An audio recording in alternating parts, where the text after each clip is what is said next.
Narito na naman ang mainit na balita mula sa mundo ng social media na hatid sa inyo ni Madam Chika.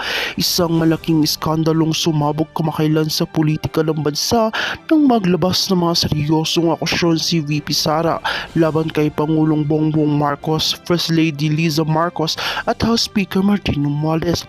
Ayon sa mga insider na bisto sa bikam ng ilang hindi kanais-nais na kalokohan na ikinagulat ng marami.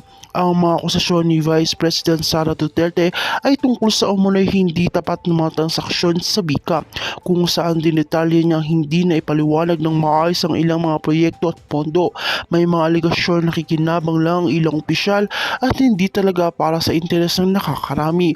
Anya, may mga sekretong iniuwasang mailabas sa publiko na may kinalaman sa kanilang mga personal na interes. Ayon pa kay VP Sara, maraming mga proyekto na hindi dumaan sa tamang proseso. Sinabi niyang malinaw na mayroong mga kasunduan na pabor sa mga malalaking tao sa gobyerno at mga pribadong sektor ng mga koneksyon sa kanila. Di umano ang mga bagay na ito ang nagiging dahilan ng hindi pag-usad sa mga proyektong nakalaan para sa kapakanan ng taong bayan. Tinutukoy din ni VP Sara si House Speaker Martin Romualdez na malalim na ang pagkakasangkot sa mga isyong ito. Ayon kay Sara, ito ang dahilan kung bakit nahirapan siyang makipagtulungan sa kanila dahil sa mga pagkilos na hindi ayon sa kanya mga prinsipyo.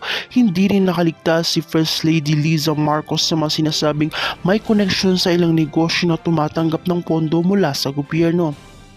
Matapos sa mga seryosong pahayag na ito ni VP Sara, maraming mga mambabatas at mga eksperto ang nagtangkang magbigay ng opinyon. Ayon sa ilang analyst, posibleng magdulot ito ng tensyon sa mga miyembro ng administrasyon at makakaapekto sa relasyon ng mga opisyal sa loob ng gobyerno.